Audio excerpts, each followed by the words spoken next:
Hello friends, this is the second lecture of DA lecture series. In previous lecture, I've discussed about the algorithm, what is algorithm, what is the need for algorithm, what is the characteristics and advantages of algorithm. So in this lecture, I will discuss about how to write an algorithm. Right, so let's begin. So, before going to learn about how to write, so firstly we recall what is algorithm. Algorithm is nothing but a finite set of instructions that is used to solve a specific problem, right? पहले भी हमने पढ़ा था कि algorithm क्या है, एक set of instructions है कि हमें किस तरीके से प्रॉब्लम अपनी क्या करनी है, सॉल्व करनी है, राइट, है ना। अब हमने ये भी पढ़ा था जब हमने से कैरेक्टरिस्टिक्स पढ़ी थी कि algorithm is not an programming dependent language. We just write an algorithm and we can implement the algorithm in different language, right? So let's start how we write an algorithm. So here is a problem. Write an algorithm to add two numbers. As we know, if we want to add some number, to uh, we need to input a two number, right? जैसे अगर हम सी programming में हम बात करते हैं कि हमें दो नंबर का एडिशन करना है और we want to take two numbers as a user input, right. तो हम क्या करेंगे, यूजर्स हम स्कैनफ लगाते हैं, पहले हम वेरिएबल डिक्लेयर करते हैं इंट ए कॉमा बी या नंबर num2, आप किसी भी नाम से वेरिएबल डिक्लेयर कर सकते हो। फिर हम उसमें क्या करते हैं कि हम उसमें स्कैनफ करके दोनों वैल्यूज एंटर कराते हैं, देन सिंपली किसी एक थर्ड वेरिएबल में सी ले लिया या सम ले लिया, sum equals to A plus B कर देते हैं। हम ऐसे करते हैं अगर हम सी प्रोग्रामिंग लिखते हैं। वहीं अगर हम जावा में करते हैं तो जावा में हम क्या करते हैं, डिक्लेयर करेंगे इंट करके, देन फिर हम स्कैनर क्लास लगाकर इनपुट लेते हैं वैल्यू, राइट। अगर हमें इनपुट नहीं लेना हो तो जहां हम वेरिएबल डिक्लेयर करते हैं वही हम वैल्यूज दे देते हैं। तो पहले प्रोग्राम बनाने से पहले हमें क्या लिखना होती है, एल्गोरिथम लिखनी होती है, क्योंकि ये तो बहुत स्पेसिफिक प्रॉब्लम है कि टू नंबर का ऐड करना है। जब हमें थोड़ी कॉम्प्लेक्स प्रॉब्लम लिखनी होती है तो हम क्या करते हैं, पहले एल्गोरिथम लिख लेते हैं, ठीक है, जिससे इजीली समझ आ जाए कि हमें प्रोग्राम बनाना किस तरीके से है। तो हम नॉर्मल लैंग्वेज में लिखेंगे अपना, राइट। तो जो एल्गोरिथम है वो स्टार्ट होती है, इसका पहला स्टेप होता है स्टार्ट। हमें लिखना होता है स्टार्ट, क्योंकि अगर हम किसी जगह पर हैं जहाँ पर हम किसी प्रोजेक्ट पर वर्क कर रहे हैं और हमने एल्गोरिथम लिखी है, तो हम पहला स्टेप क्या लिखेंगे, स्टार्ट लिखेंगे। क्यों? क्योंकि अगर हम उस पोजीशन पर हमने छोड़ दिया या हम किसी रीजन की वजह से प्रोजेक्ट पे फर्दर काम नहीं कर पा रहे हैं, तो जो हमारा रिप्लेसमेंट है वो इजीली उस चीज को समझ सके। तो ये कल्चर है कि हमें क्या करना है, स्टेप वन स्टार्ट से स्टार्ट करना है। देन स्टेप टू क्या है, हमें ऐड कराने थे दो नंबर, तो आप क्या लिख सकते हो, रीड ए एंड बी, ठीक है। रीड की जगह आप लिख सकते हो read two numbers A and B, और read two number A comma B, और आप लिख सकते हो input A and B. This is a way to write an algorithm, ठीक है। उसके बाद क्या किया, हमने दो नंबर एंटर करा लिए, फिर तीसरे वेरिएबल में हमने क्या किया, यहाँ पर ये सम करा दिया, sum equals to A plus B, ठीक है। नेक्स्ट क्या करा, हमने प्रिंट कराया सम, देन स्टॉप। स्टॉप का मतलब क्या है कि यहाँ पर ये हमारी एल्गोरिथम रन हो गई, मतलब खत्म हो गई, सॉरी खत्म हो गई, रन नहीं हुई, खत्म हो गई।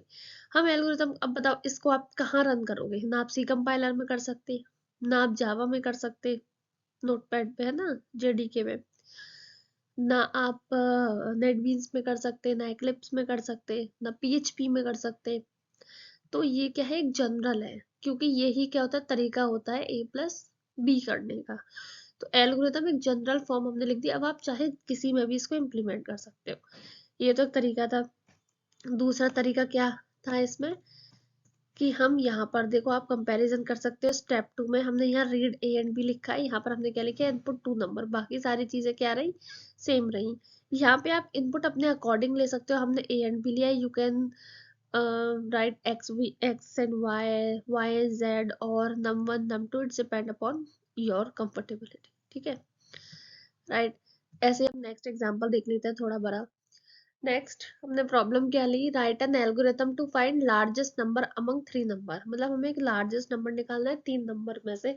तो ऑब्वियसली हमें 3 नंबर है इनपुट कराने हैं, तो हम सबसे पहले क्या लिखेंगे, वही स्टेप 1 स्टार्ट। नेक्स्ट हमने क्या करा, 3 नंबर ऐड कराए, ऐड करे, ठीक है। ऐड मतलब रीड करे या इनपुट करे या स्कैन करे, ठीक है। उसके बाद हमने क्या करा, स्टेप थर्ड में हमने क्या करा, if A greater than B, greater than B है तो हम कहाँ आ जाए, नेक्स्ट इफ में, ठीक है। If A greater than C तो प्रिंट हो जाए ए, अदरवाइज क्या प्रिंट होगा, सी। अब ये जो इफ था इसके एल्स में गए, ठीक है। यहाँ पर क्या हुआ, if B is greater than C, print B, otherwise print C is largest. Stop. हम इसको इस तरीके से भी लिख सकते हैं कि हमने पहले स्टार्ट करा देन रीड कराया, ये दो स्टेप सेम है, या आप इनपुट कुछ भी लिख सकते हो। हमने क्या करा, जहां हमने थर्ड स्टेप में ही सारा कर दिया था वाइफर, मतलब सारे एक साथ लिख दिया था, यहाँ हम स्टेप वाइज लिखेंगे। तो हमने क्या लिखा, if A is greater than B है तो क्या हो जाए, स्टेप 4 में चला जाए, अदरवाइज स्टेप 6 में चला जाए। आप एल्स लिख सकते हो अगर आप इफ लिख रहे हो, आप अदरवाइज लिख सकते हो, क्योंकि यहाँ पर क्या है कि हम एक कॉमन वर्ड लिख रहे हैं, है ना। देखो, फिर स्टेप 4 में अगर सही है तो स्टेप 4 में आएंगे, तो स्टेप 4 में क्या चेक करेगा, if A is greater than B then print A is largest, otherwise C is largest. अगर वो ये कंडीशन फॉल्स है तो वो किस में आएगा, बी में, B is greater than C, तो क्या होगा, then print B is largest, otherwise C is largest, then stop. ठीक है, जैसे सपोज हमने कोई नंबर लिया 4 5, ठीक है, और एक लिया 6, ये अपना ए है, ये बी है, ए की वैल्यू ए, बी की वैल्यू 5 और सी की वैल्यू 6। अब आप देखो 4 इज ग्रेटर देन 5, कंडीशन क्या हुई, फॉल्स हुई, तो फॉल्स कंडीशन है तो कहाँ जाएंगे हम, एल्स वाले पार्ट में, ठीक है। अब हमने क्या करा, चेक करा, B is greater than C, क्या 5 is greater than 6, condition false, तो कहाँ गए, एल्स वाले स्टेटमेंट में हमने क्या प्रिंट कर दिया, सी इज लार्जेस्ट, ठीक है। आगे बात समझ में, क्या हुआ है ये, है ना। हमने क्या करा, ए बी और सी के अपने अकॉर्डिंग वैल्यू ले ली और चेक करके देखा कि हमारा आउटपुट सही आ रहा है कि नहीं आ रहा। आप अलग अलग वैल्यूज ले सकते हो, हमने तो जनरल एबीसी की वैल्यूज ले ली, ठीक है। All all about this lecture, if you like my videos please do like share and subscribe. और हम अब नेक्स्ट लेक्चर में पढ़ेंगे कि एल्गोरिथम की एनालिसिस हम कैसे करते हैं, ठीक है। क्योंकि हमें पता है कि किसी भी प्रॉब्लम को सॉल्व करने के मल्टीपल वेज हो सकते हैं, है ना। जैसे आपने भी पढ़ा होगा, जब डेटा स्ट्रक्चर पढ़ा होगा आपने, कि अगर हम सॉर्टिंग करते हैं तो there is many way to sort array, right. There is bubble sort, there is insertion sort, there is selection sort, many ways to sort an array. तो उनमें उनकी क्या इफिशियंसी है, क्या उनकी कॉम्प्लेक्सिटी है, ठीक है।